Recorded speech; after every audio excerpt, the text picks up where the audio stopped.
Praise the Lord, hallelujah. पुन्हा एकदा यशोदाय सागर चॅनलमध्ये प्रियजनांनो सर्वांचं स्वागत असो. प्लीज यशोदाय सागर चॅनल सर्वांनी लाईक आणि सबस्क्राईब करा, की जेणेकरून जास्तीत जास्त लोकांना हा व्हिडिओ दाखवतील, जास्तीत जास्त देवाचा गौरव केला जाईल. प्रियजनांनो, तुमच्या एका लाईक आणि सबस्क्राईबमध्ये देवाच्या राज्याची ओढ होती, कारण की मोठा व्हिडिओ करून आम्हाला मोठं वचन आणि मोठी सांगता तुमच्यासाठी केली जाईल.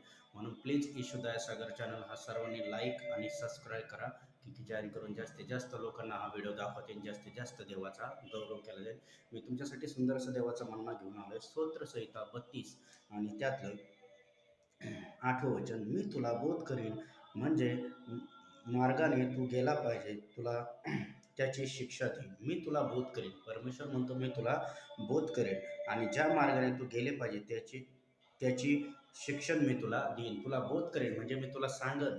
आपल्याला बऱ्याच ठिकाणी कुठं जायचं असलं तर संशय पडतो, कसं जावं, काय करावं. पण परमेश्वराला प्रियजनांनो, ज्यावेळेस तुम्ही प्रार्थना करता, देवाच्या सानिध्यात राहता, देवाचं वचन अंगीकारता आणि प्रार्थना करून देवाला विचारता, देवा मला तिकडे जायचंय, मी कसं जाऊ, काय करू, माझं मार्गदर्शन कर. देव तुमच्या संग बोलणार. देव व्यक्ती संघ याच्या थ्रूद्वारे बोलणार, स्वप्नदृष्टांद्वारे बोलणार, वचनाद्वारे बोलणार. कारण की देव बोलणार आहे, आपला देव जिवंत आहे. आणि देवाचं वचन सांगतोय प्रियजनांनो, मी तुला बोध करेन, ज्या मार्गाने तू गेले पाहिजे त्या मार्गाची तुला मी शिक्षा देईन आणि मी आपली दृष्टी तुझ्यावर ठेवीन व तुला बुद्धीने सांगेन. मी आपली दृष्टी तुझ्यावर ठेवीन आणि तुला बुद्धीने सांगेन. मी तुला काय करेन, परमेश्वर म्हणतो बोध करेन. ज्या मार्गाने गेलं पाहिजे ते मार्ग तुला सांगेन. कारण की येशूच मार्ग, सत्य, जीवन आहे. जो येशूला अंगीकारतो त्याच्या जीवनात 100% का जीवनामध्ये प्रगती, जीवनामध्ये आरोग्य, जीवन, मोकळीकता. कारण की येशूला अंगीकारणं म्हणजे धर्म नाही तर जीवन बदलणं. म्हणून तर येशू म्हणला, मी धर्म किंवा जात बदलायला आलो, मी जीवन बदलायला आलो. त्या देवाचा अनुभव घेऊन बघा प्रियजनांनो.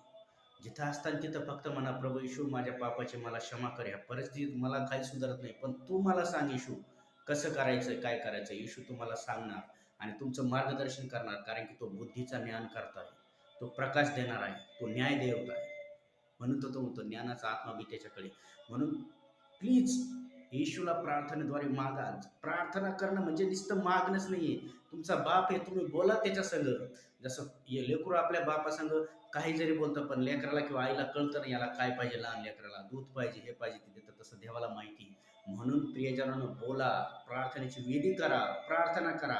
तुमचे कर्ज जे श्राप तुटले त्या दुखण्यातून तुम्ही मोकळे होता आणि सैतानी बंधनातून मोकळे होता. कारण की तो देव जिवंत आहे आणि आज तो देव तुमच्या जीवनात देखील कार्य करा. मी प्रार्थना करतो, पवित्र देवा ईश्वराच्या जेवढे ऑनलाईन लेकरं बघत त्या प्रत्येकाला स्पर्श कर.